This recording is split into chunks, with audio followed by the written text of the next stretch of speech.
Okay, so welcome everyone to yet another Future Teacher webinar. A more intimate one today, I think, compared with our usual attendance, partly because of the time of year and people are busy and so on. And we obviously are reflecting on everything that's gone before today in terms of Future Teacher, not just the reflected sessions, but also all the sessions that went before and all the topics we've covered. And usually we start with a bit of an overview of the page that we linked to for this session. But I think it's worth quickly reflecting on everything that's here in this resource. And we'll be sharing the homepage link, and this is the page that you land on. And if I scroll right down to the bottom here, you'll see that we started these webinars in 2007. Curious whether anyone, I know our I think that was 17, team Ron. were there in 2017, not 2007, 2017. But I wonder who else in the room was there at that very first online Learning What Works. We won't do a survey about that. There's not enough of us, but that's quite a lot of years we've been running these sessions and quite a lot of resources. The navigation remains the same, that you can jump using the menu direct to any of them. There are earlier pages about the project and about us and future teacher events. We had face-to-face events in those days. But obviously today's session is our reflection session. We leave the registration for those that join last minute. And we usually have this panel here with details about our guest speakers and so on. But it's us today with a few people that have agreed to join us with the reflection, but no presentations as such. And the usual thing about us and then what next, and obviously the what next has always been encouraging people to reflect and share resources and so on, and we're going to pick up on some of that during the discussion. So that's our resource. You can navigate through it in a linear way by going and looking for all the topics, or you can scroll down and get to them each in turn. And then obviously for all those sessions we've run, there are recordings, a text chat for each one. And then certainly for the first couple of the years, we produce these embedded Xerte resources that appear within the page, but also become direct links when you open in a new window. And part of what we encourage people to do is to share those direct links to those resources, as well as the page itself and the recordings, with their colleagues. And hopefully we're going to hear some of how that has worked and the benefits from it as we proceed today. So I'll stop sharing my screen, and we've got a bit of a presentation to start with, I think. Indeed. So let me just get my screen shared.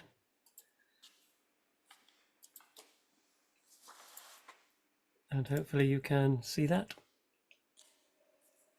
Does that come up? Yeah. Yep, great. So we've got a few kind of prompt questions. We're going to divide this up into little kind of video podcast snippets over the summer so that we can then create a further resource. I want to start just by thinking about those people that organise, attend, or have presented at Future Teacher webinars. And I'd like to start with Gizzy, because Gizzy has been with the Future Teacher project for a very long time. And what's been the benefit for you attending those and even participating in those as well? You've done both. Um, I've been a very regular attendee. As you said, can't always make all of the sessions, sadly. I've had a lot of benefits. I mean, I really like the diversity of information and sharing that you get, and the people who attend, and the kind of conversations that develop around the subjects that are covered in the sessions. It's been incredibly useful for me, particularly as I'm kind of a lone accessibility evangelist. Or certainly was at that point. It's sort of growing as a pool a bit now in UE, but it has really helped me drive that agenda forward within my faculty, if not so successfully across the university, sadly. So it's Been really given you some of the background, the initiatives, Yeah. I suppose case studies from other Case studies and organisations. resources. Yeah, and connections with other people. Yeah. Really important when you're the sole operator. That connections is a really interesting point as well.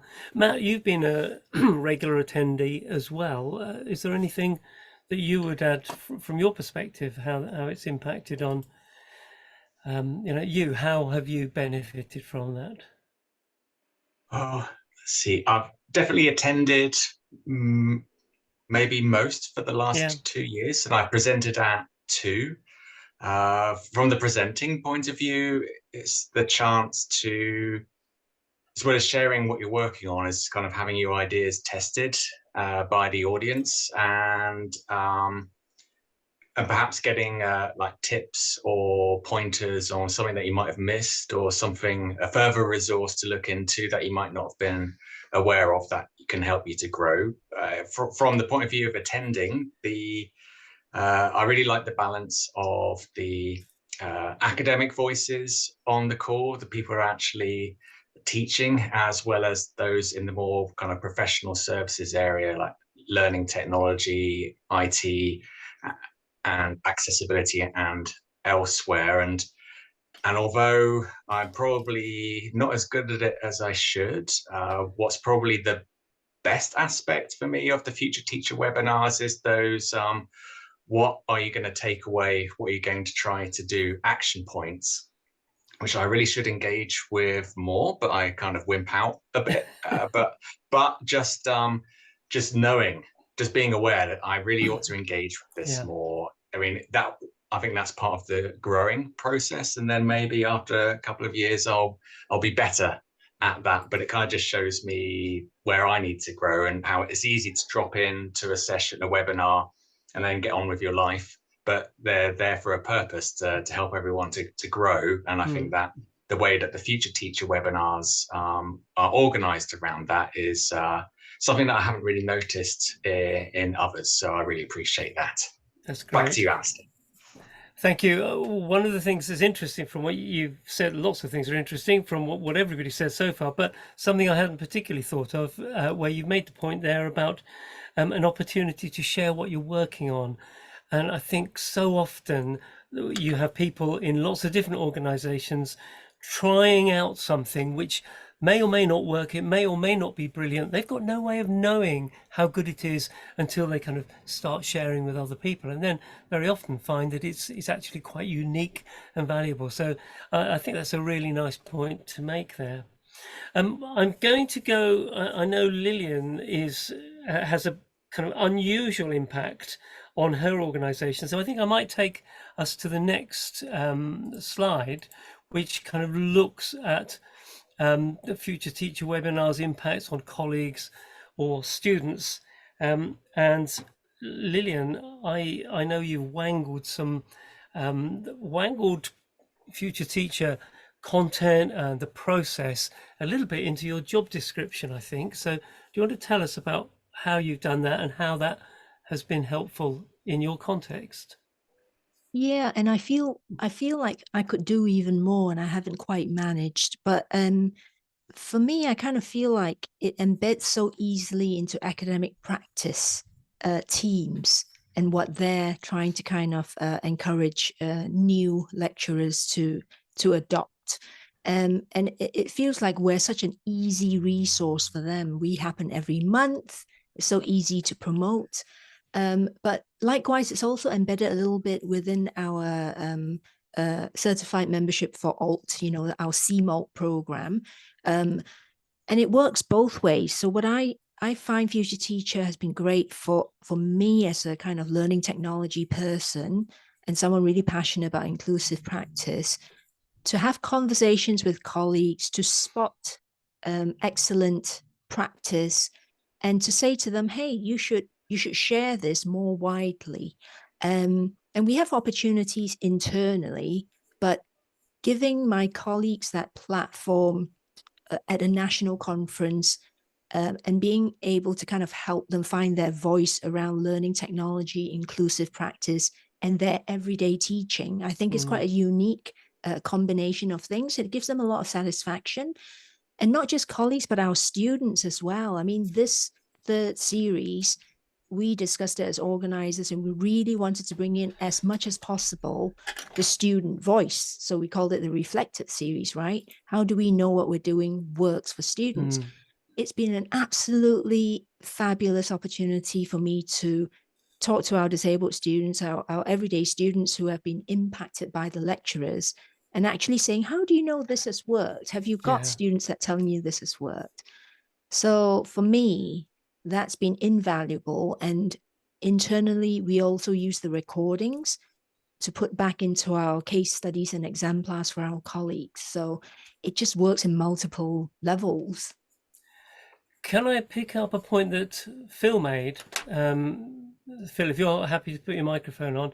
Phil, you talked there about Future Teacher and similar events as an affirmation, using them as an affirmation. Do you want to say any more about that, or give us any examples if you have some?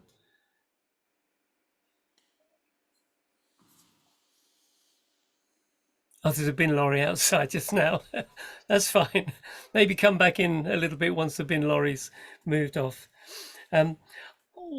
Something I think that's very much in our minds as an organising group, picks up directly from one of Lillian's points there, and is something I know that Lillian's passionate about, and that is helping people perhaps towards the beginning of their teaching career, who have got some passion, some drive, some maybe even a little bit more time to be able to experiment and do things, and giving them a platform so that they can say, this is what I've done, this is how it's going, and almost giving them that sense of being welcomed into a community of practice. And so I think there's a real value, and I would really encourage people. Well, in fact, let's just see from in the chat pane, or open up the microphones. Is there anybody in the session at the moment that's thinking, actually, I've got a couple of colleagues that I think are doing some really nice work. Maybe we could include them, because we're very much thinking about how we can be a first stepping stone for building people's confidence in kind of digital education, excellence. So anything? Phil's got the bin lorry gone. While you're thinking about that, pop something in the chat if there is something that you think you could kind of feed on there. Phil, do you want to say a little bit about your affirmation bit, how that's worked with you? Yeah, it occurred to me, just completing a management training program, a 6-month management training program at Edinburgh, and one of the key reflections that we had at the end of it was that actually the content of the program was useful, but the actual most significant thing was actually being able to talk about things with colleagues who are dealing with similar or related issues as managers. And one of the things I really appreciate coming along to the Future Teacher thing is the collegiality, the conversation, being able to hear what other people are doing that I may never have done, but I can envisage in my own practice, or being able to share and support each other in those things. Yeah, so even if I'm not necessarily implementing anything that's being talked about, I still find it really valuable to actually hear what people are doing and see that it's not too far removed from the needs or activities that are going on in my own circumstances. Yeah, sometimes it's almost that kind of cultural, trying to work out, where am I in the culture of excellence? Where am I in this culture of inclusivity? And if it's not, it may not be anywhere near exactly what you're doing, but culturally it may feel as if it's familiar. Yeah. Teresa's saying there that collegiality is a really important aspect. It's Gizzy, very easy. Sorry, Phil, you just go. to say it's very easy to end up feeling like you're in a silo or a bubble, or a basement, I usually end up seeming to be in jobs that put me in basements, and you're like hidden away from what's going on in the rest of the sector. I'm going to ask if Amy and Sian, because I noticed we've got Amy with us now, which is great. Sian's been here as well as one of the organisers for quite a while now. Amy and Sian, do you want to talk? Because I think you've probably got similar ways in which you've been involved, encouraging the future teacher content into practice, encouraging colleagues. Do you want to talk a little bit about your context? Do you want to go first, Amy, perhaps, and then Sian Yeah. at Bangor? Sure. So I'm at King's College London. I'm a learning technologist type person. So when I come along to these sessions, what I really enjoy is that I almost always get something from it that I then can share in the department. The last session where the disabled students gave their they were talking about how lecturers can kind of help them or not really help them by the things they do around accessibility. Sharing my notes from that, people found really useful. They've taken it away, and today they have an away day, and they're going to use some of those as examples of things they can talk about and try to kind of plan some ways forwards, I guess, around that. So yeah, it's mostly about am I doing lots from this that I'm then implementing myself? Not necessarily, but I think I'm doing a lot of learning and sharing, and things are just on my radar that weren't necessarily before, if that helps. Yeah, that's very helpful. Sian, what about the Bangor experience? Yeah, I think attending and helping with the organisation has definitely helped. It's encouraged me to kind of start to think about networking more amongst my own group of people in Bangor, which I think has been lacking, and across Wales.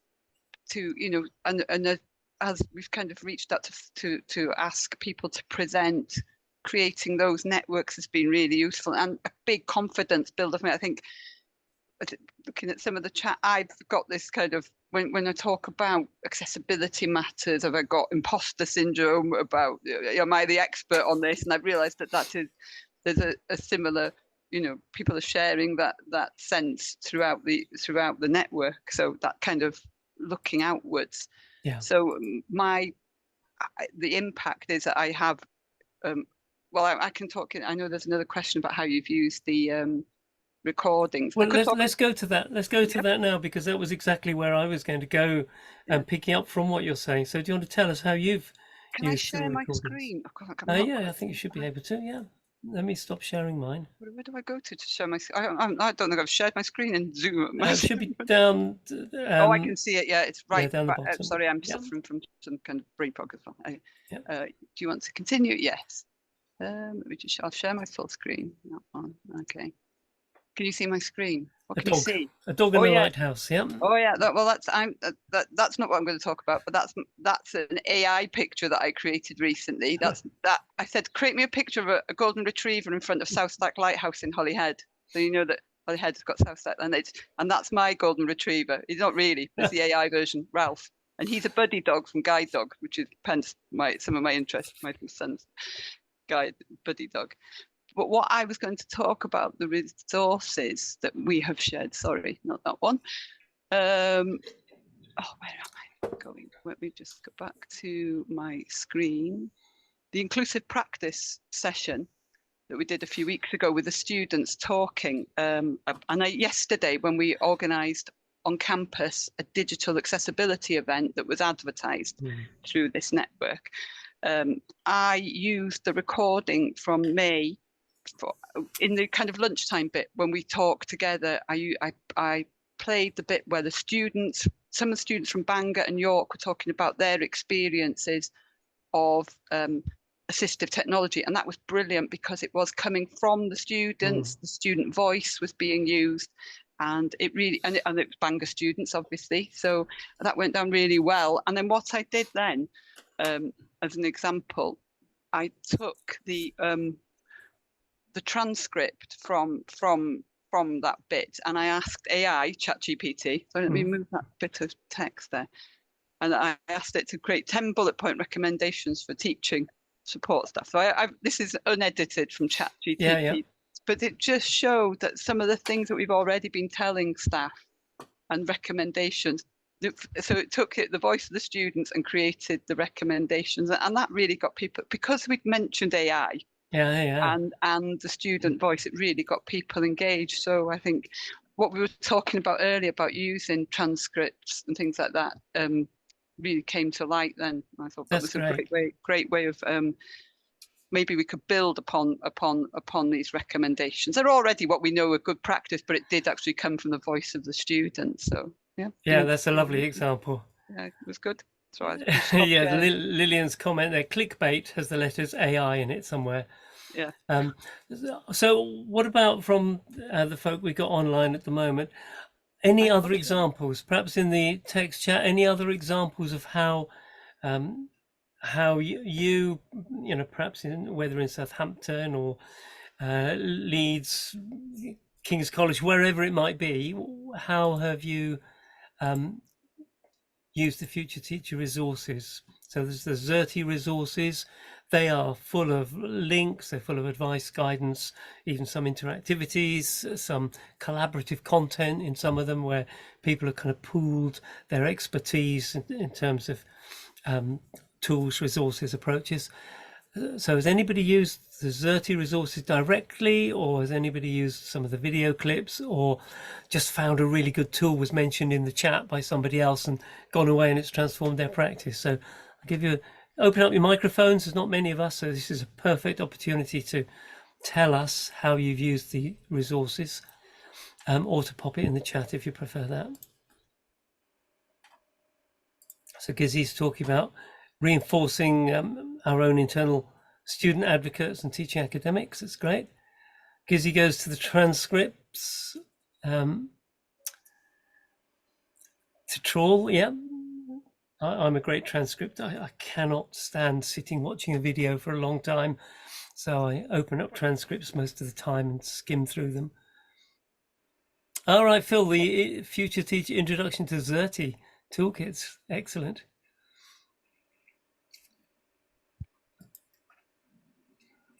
So yeah, just looking down the list, lots of familiar names there.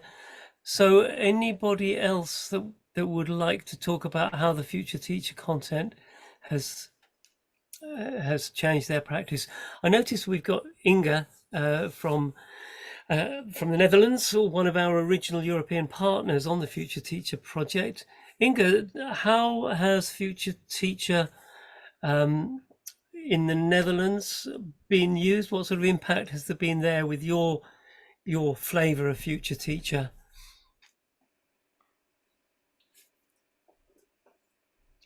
I'm catching Inga unawares. She might be in the middle of doing other things at the same time, so don't worry if you. I think she's travelling, Alistair, so it might not okay, be that's fine. Possible to speak. Okay, no problem at all. So let me just check in the chat. Okay, so last few questions quickly before I hand over to Lillian for the next part. Do you think we offer anything unique compared to other webinars? I think Teresa's put a great point in there already in the chat about longitudinal aspects. That's true. We've been going 7 years now, and the things, it's very interesting when we reflect on what we were covering in our first series to what we were covering the same topics in our last series, maybe 6 years, 7 years later. There are things that weren't even on the horizon then, particularly the clickbait AI that Lillian mentioned there. So Lillian's also talked about the store, just picking up on our previous point, the store of tools. I tend to use it as my kind of brain where I'll go back and think, now which one did we look at that had these great links? Bill's got something to contribute. Yeah, So, and Matthew, yeah, sorry, you go, Phil. Yeah. Yeah, just I was really struck there when you reached out to Inga. It just really emphasised for me how this, again, going back to the collegiality thing, this group feels very different to other groups that I go along to. This feels more like a club, if that makes any sense. You know, where we can sort of like chip in and or be invited in like that, and very conversational as we're being here. Whereas a lot of other webinars and presentations that I attend in other groups is very structured and sort of like there's an agenda and there's a delivery and there's times and there's bells that ring. I know you ring your bells as well. I love my bells. But yeah, no, there's just there's something different about this where I feel more like I'm at a breakfast club or something. Yeah. And that's really helpful, and it's very encouraging for us, because none of us takes ourselves too seriously, and none of us regards ourselves as experts. We regard ourselves as people with passion who want to make a difference, and so we are trying to surround ourselves with people of passion who want to make a difference and to learn, which is really important. Matt's made the point there about the way in which the open plenary approach with questions and answers allows that wider perspective, and that's something, again, that's really helpful to us to know about. Personally, I find that some of the richest learning that I take from a Future Teacher session, from delivering it, is not what I deliver, and it's definitely not what we as a group imagine the real points are going to be. It's what emerges from the text and from the discussions. So there's that sense that quality and collegiality actually have this emergent quality or this emergent property of leading to quite surprising things you didn't expect. So the other question that we wanted to look at briefly. Alistair, sorry to interrupt. Amy has a hand up as well, so sorry, I'd love to hear from her. I'm looking at two different screens and the clock. Amy, you go. So thanks, Lillian. Hi, sorry, I even struggled to put up my hand. I don't remember the last time I used Zoom where I actually tried to participate. I'm normally just listening. So I was just going to say that it's really nice that when you register, you ask us if we have any accessibility needs, and you actually follow through. So there's 2 points there: you've asked and you followed through. Every time I get an email from Lillian saying, this is what's going on. If there's no slides to share or something, that's fine, but it's explained. And that's just super inclusive in a way that I don't experience anywhere else. So even if people say they ask the question, but they don't actually then do anything, I don't get an email saying sorry or anything, just kind of, just left kind of hanging normally. So that is very different to me. So thank you very much for that. That's great. Thank you very much. And thank you, Lillian. Okay, so there's lots of things in the chat there. I won't pick up all of those now because there's a couple of more questions. We can look back at the chat, but we're getting lots of really positive things that are very helpful, and certainly helping us in terms of our steer for what we do in the next series, starting the end of September. How have these webinars helped you develop your sense of professional identity in your networks or your community? Now, Sean, you did mention earlier something along these lines, that it actually stimulated you to go back to your own internal community, or to build your internal community. Is there anything else to say on that, or has anybody else got some examples? Matt, I think you had something as well, so maybe Matt or Sean could tell us something about building internal networks. And anybody else, it's very much open. Sheila's around. Yep. Perhaps Sheila could come in too. So I heard a yes from Sean. Do you want to go first, Sean, and then maybe Sheila can come in, and then Matt? Yeah, it is, although I've been in Bangor a long time, I think our networking here has not been as good as it can be amongst the field that I'm in, and we so learn, finding out how, taking inspiration from how the network works here, and also the way in which the sessions are organized, like asking people what they want beforehand, so people are engaged before they actually come to an event, is really useful, and keep taking those things on board. I've been a learning technologist in Bangor for over 20 years, but I'm still very much learning how to do things. With such a small team, we've got to look outwards for these kinds of bits of information and ideas of how to run networks. That's what I like. I really like the way that the whole thing is organized, with the asking people beforehand what they want to know, the way that the webinar is run in such a friendly way with the bells, and I just think it's really good, the way that people can respond to questions so quickly as well, and willingness of people to respond to questions, I think, is obviously why it's successful. I haven't even answered the question that you've just asked me. But those have been really good points to make as well. And Lillian's made the point there that we are so inclusive. We even give people a choice of whether they want the bird bell or the cowbell to ring for them. Sheila, do you want to respond? Yeah, no, and apologies for being a wee bit late. I had another meeting. I think with Future Teaching, first of all, I would just second everything that everyone said. And having been asked to present, I felt quite honoured to be asked to present. So it was lovely presenting at the session as well. I think for me, because I'm independent, I don't work in an institution, just even seeing the emails and seeing the topics that you're looking at, for me, it's almost like a barometer of what are the current issues that people are dealing with, which is so useful. And then I haven't been able to make very many sessions, but I can catch up on the video. I think that's just a really, just really useful to actually see what things people are actually doing and how they're working through some challenges, or some, not always challenges, but some of the opportunities that are there as well. So I think that's really interesting and really useful part of that.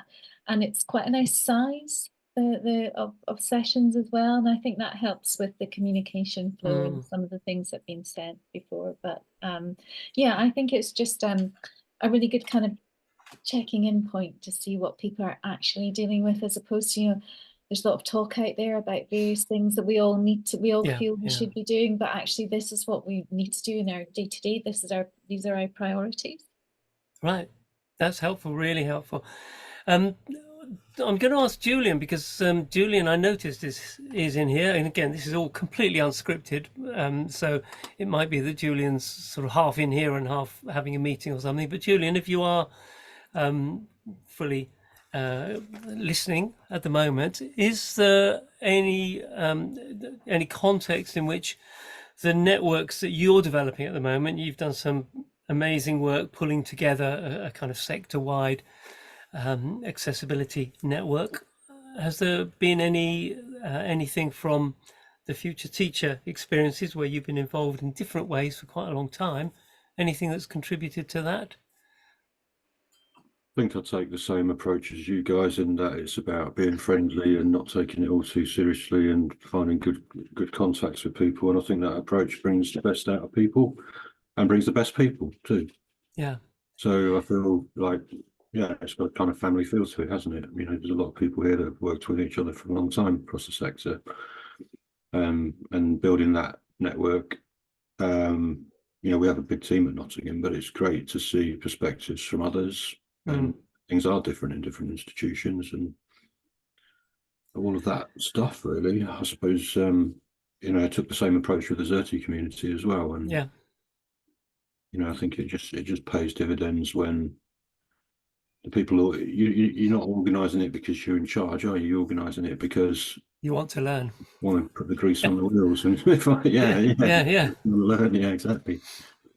So I think that spirit is what I take from it all. Yeah, no, that's really helpful. One of the things I noticed is several of the text messages have been talking about that sense of imposter syndrome. And I think if you're involved in learning technology, and you're involved particularly in inclusive learning technology, where the skills and the experiences and the challenges are much more niche and often much more multi-layered, it's very easy to think, where do I begin? I haven't got the skills for this. I'm not an expert. And the reality is, it's true. None of us are experts in this. We've all got expertise.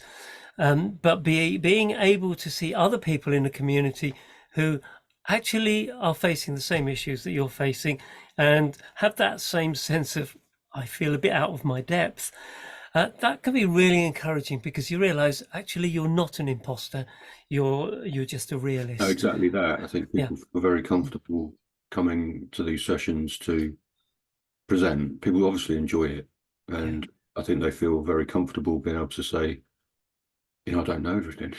Yeah.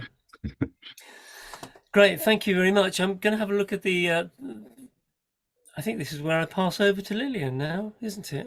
Yeah, and do you mind if I share screen now, just so I can that's fine. Let me show stop the sharing. polls and stuff? Yeah, because we had a few responses. People have been very busy this time of year, but we did have some responses from what the wider community were wanting and enjoying. Yeah, and I think some people were able to reflect but not come along to this session. So I think it was quite useful to kind of capture and present to the public what others have said about the Future Teacher webinars. When we were organizing this session, we were also thinking about some difficulty some of our colleagues may have reflecting or understanding what professional reflection looks like. And we just thought this session is such a good opportunity to model that for new learning technologists, new academics who have maybe not presented before and don't understand why presenting to colleagues is a form of CPD.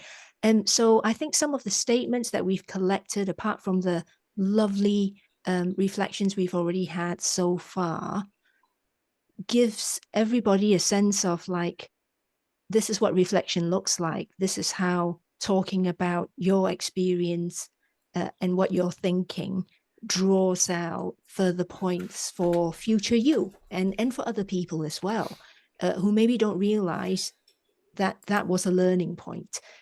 So yeah, I feel the value of this particular session today it is us talking to each other. It's not about congratulating each other on a webinar series well run. I think it's just bothering to take stock and to regroup and to make sure that we're going in the right direction for the community. So hearing what the community values is so important to us.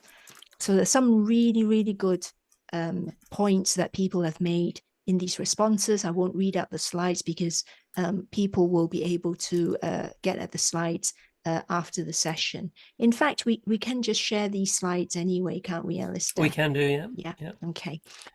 So this second half, I think we've only got about 20 minutes left, but selfishly, it is about the future, not just for us, but for you as well, what you would like to see. I think another unique point about us is we've continued to keep in touch with our European partners like Inga, who has bothered to listen in today. Our connections within the Xerte community are really strong, but also with our partners building up the Future Teacher. So, but we'd really like to know what ideas people have for maybe continuing to grow this community as we think about the fourth cycle. We're not just going to repeat all the same topics again. We feel we're going to change some of them. So we wanted to know what to keep and ideas for where to take some of the topics going forward. So we ran a poll, and I did send this out to people who had signed up. So don't feel like you have to vote right now, because I think we have a list of like 19 for you to pick from. It's quite a lot to think about. But just a sense of what the people who had voted said were the most popular topics for them. And it'd be great to kind of find out if that chimes with the people in the room. They picked OER, inclusive practice, and designing appropriate assessments as their top topics. So that'd be quite interesting to see if if people want to type in the chat, if something else has been their top one. So tied in 4th place, we have 3 other popular sessions: rich media, images and video, and getting savvy with digital tools and resources. And we recognize things like flipped learning is not as important, or important's the wrong word. Everyone feels like they know how to do it a bit because of COVID. That's not to say we're doing everything well, but that term isn't bandied about as much as it used to be pre-COVID. So we feel certain topics are going to evolve naturally for us. So I guess the poll helps us to cover, your favorites, things that have been meaningful or high impact. But we'd really like to discover if there are any topics that you'd like us to take forward into the next series. So in this session, so I'm loving that I'm seeing a reply from Polly. Has there ever been anything about apprenticeships and teaching in work settings? Feel free to kind of come and explain what you mean as well, Polly, on the mic, if you're happy to turn on your mic. Yes, I'm happy to turn on my mic. This is Polly speaking, and I'm sorry I can't even turn on my camera at the minute. If I started video, that would help, and I'm certainly not good enough to be able to find the raise hand function. Yes, I had the opportunity to present with a colleague from the Open University about 18 months ago, and we were actually presenting on accessibility. But my other hat, as well as sort of staff development, is that I'm a nurse by professional background. And more, I appreciate this is perhaps more within England than other UK countries, and I appreciate there's an international audience as well. But apprenticeships are being delivered more and more by higher education providers. And we must remember to call them learners rather than students. And a lot of apprenticeships, may I mention this word, it might be forbidden, but come under the Ofsted remit, which again, I know is something which is more English. But actually teaching the apprenticeships can be quite different.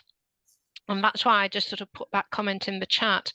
It's not necessarily using technology, as has been the case with many of these sort of sessions, and what technology works well with this or that or the other. But it's actually a different way of teaching. Now, you could say, well, that's going to a very small aspect of a community and is a very niche topic. I appreciate that, but I think there's more and more students in higher education who are perhaps having some work experience in its widest interpretation. How do we prepare the students to get the most from their work experience? I mean, that's the sort of thing I was thinking of. I don't think I have to say a lot more.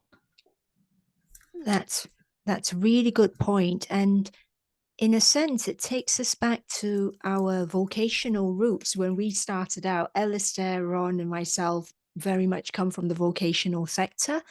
And obviously, we found that the vocational half of the audience we were catering for in the early days were dropping out due to time constraints. But you're right that the apprenticeships is another form of that work-based learning sector, and the pedagogies that that those practitioners adopt. It would be really good for us to kind of go back and reach out to that audience from giving them that opportunity, right, to learn and continue to develop with us as well. That's and I think really I mean, it's a really good point, Polly, and I know some of our best presenters over the years have included people from further education. Like I'm thinking of the one on social media with the guy whose name's just gone from my head, from Basingstoke College of Technology. Is absolutely brilliant. The difficulty for us is often finding the examples of that brilliance, so that we can get people invited. And the reason that's difficult is because the networks are so much slimmer and more fractured in the FE context. So we have struggled. There used to be an FE champions network that we could use to advertise, but that's long since died out. But if you can help us pull together some nice examples or some networks where we could reach people, then we'd very happily look at some of those elements. Yeah, I think Yeah, I'm that's happy great. to have an email chat outside of this actual Thank you, meeting. Yeah. Polly. And I feel like Patricia is another related topic, because portfolios is very much part of that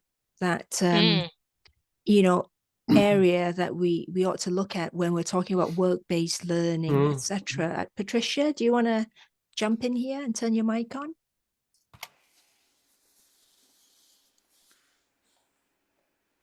Hi. Sorry. Hi. Technology is against me today as well.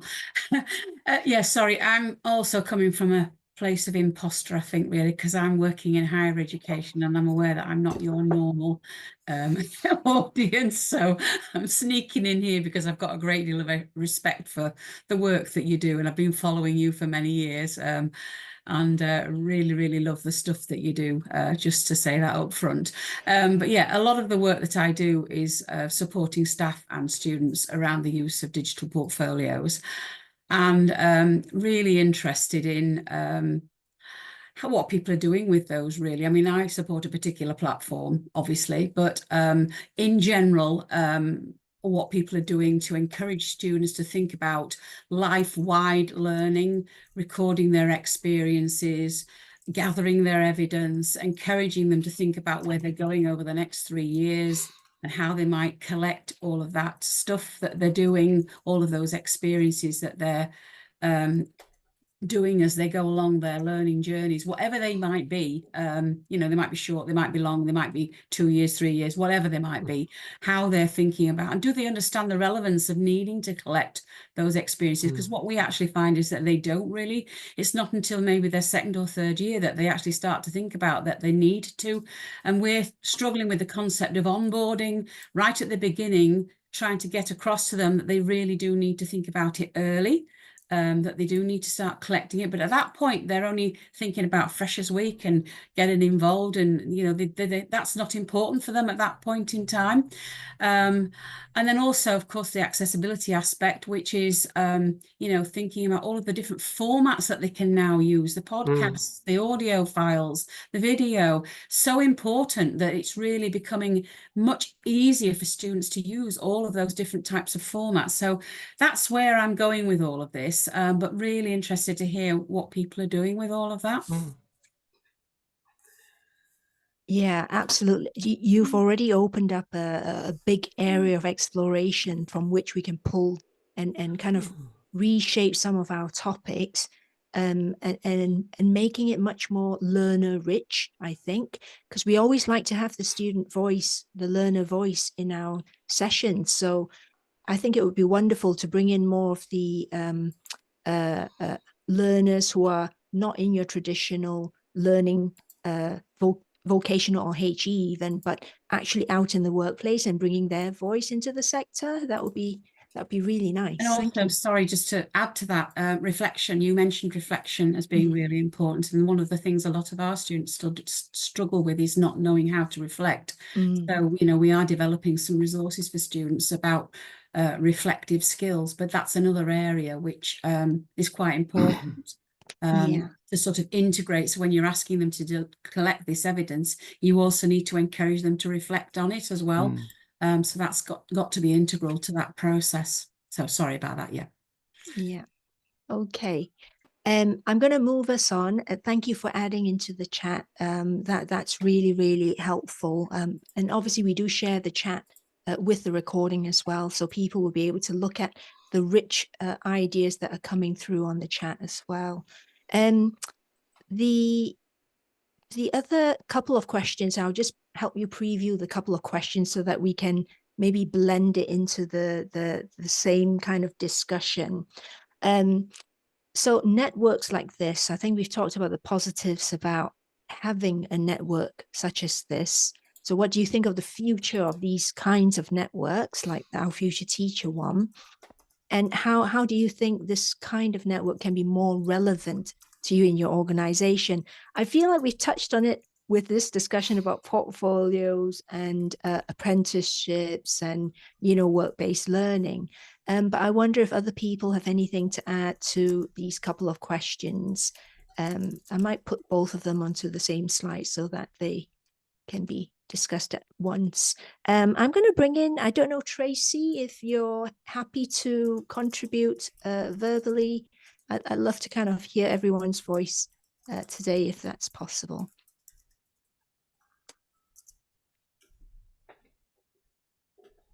Hang on, I'm just going to reshare this screen.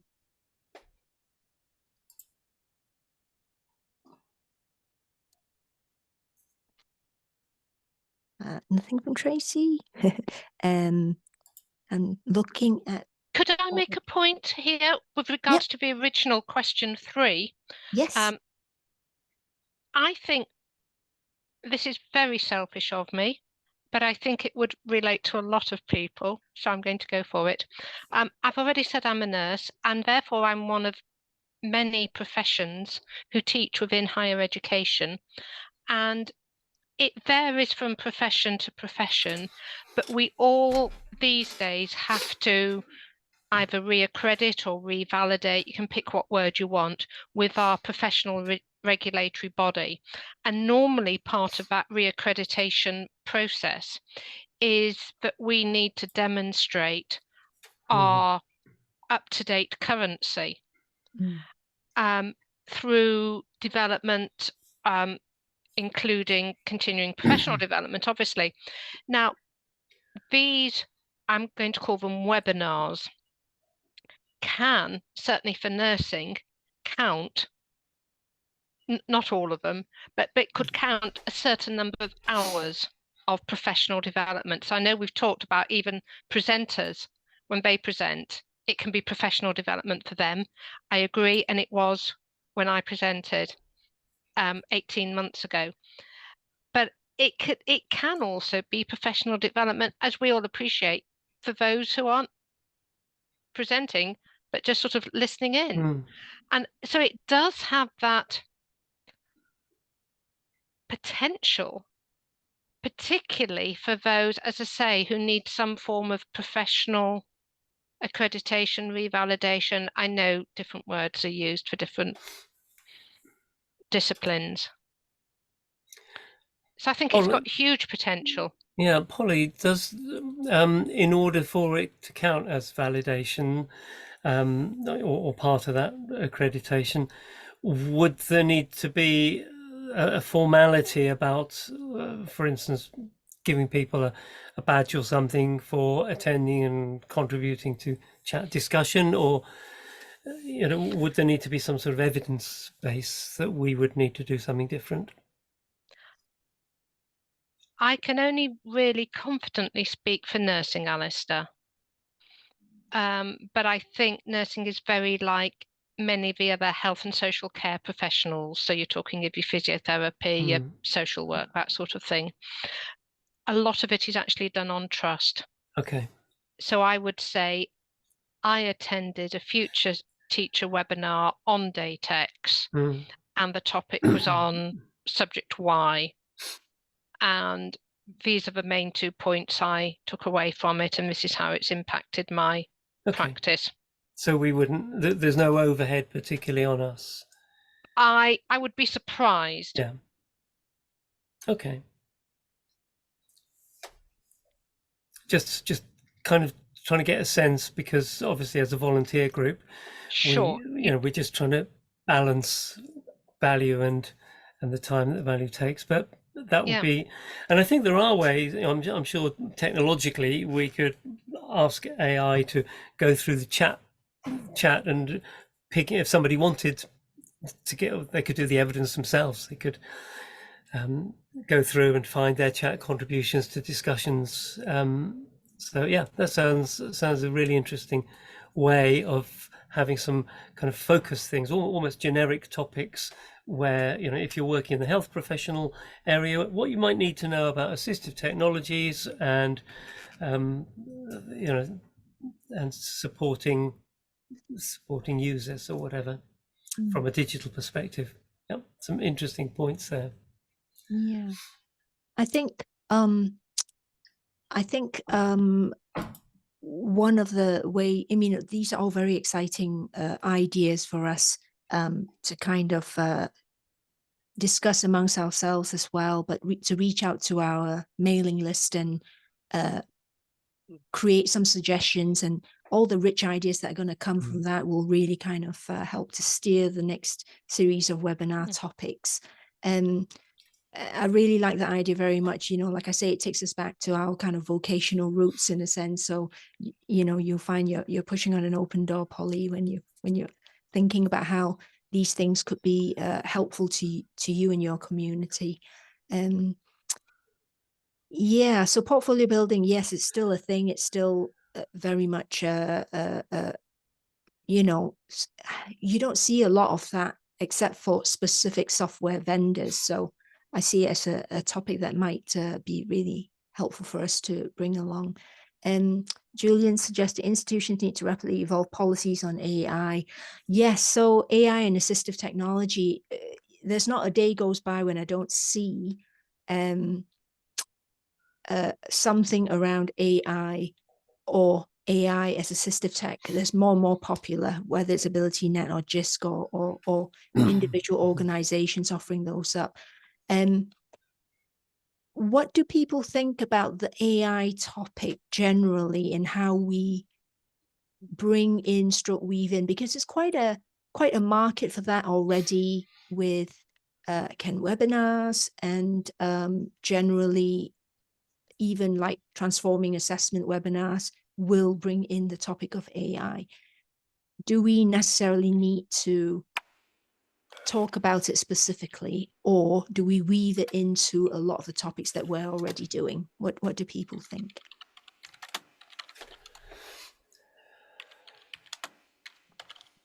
Yeah. So AI is too wide to deal with on its own. It's like saying using the internet or using Google search. But yeah, Shan? Yeah, I think I put in the chat about AI's use as an assistive technology, because I think that's, you know, like I said in the text, I've got one of my children uses it as an assistive technology all the time now. Since that free version came out, I need to massively catch up on what is happening with AI. And you know, finding out how people are, and he's found out how to use it all by himself. It's not it's beyond the skill set of the his kind of qualified teachers for the visually impaired at the moment, and he's using it to convert documents on his phone, and so finding out how weaving that into, because future teachers got such a strong accessibility strand, having that weaved in would be really good. Yeah. And I imagine it would be quite similar. I like Julian's point there about, you know, AI focused in different topic areas, because in a way that's exactly what we've been doing with accessibility and inclusion. It's been implicit in every one of the 17, 18 topics we've covered, and, you know, maybe a new run through would be looking at topic X, Y, or whatever portfolios, you know, new topics with a view to inclusion and effective use of AI. Yeah, so I realize we're nearly getting to our end of the session, and Thanks, as always, Matt. I find like we could keep talking. We just kind of get going when it reaches like 59-minute mark. But as always, what we really like is for people to spend the final minute just popping something in the chat. The usual, what one thing will you kind of act on or do as a result of having shared this hour with us? We really appreciate you and thank you very much for sharing your voice with us in this session, which we'll share with everyone when we make the recording available. So I'll be quiet for a minute while we all type in the chat.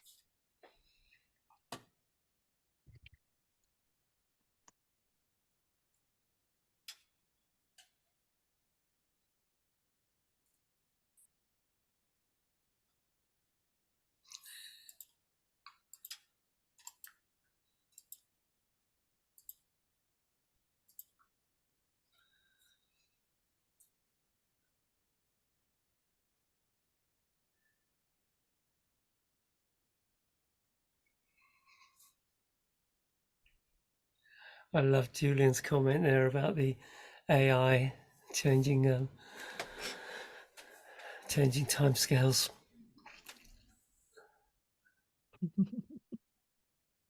Yes, it's definitely becoming more of a tool for everyone, which is great. Well, it's great until you begin to look at the energy requirements Yes. that it's using. I was quite excited to learn about small language models, ones that right. can run on your own laptop and do a very specific task. Yeah, That to me feels like the way forward. yeah. So thank you very much for sharing your What One things, which we will absolutely add to our text chat on our Future Teacher site as well. I'm going to stop the recording here, but a great big thank you before I do that to the people we invited to come along and speak with us. Gizzy, Sheila, who has left now, and Amy, but also Inga, and to everyone else who has been a great contributor to this session.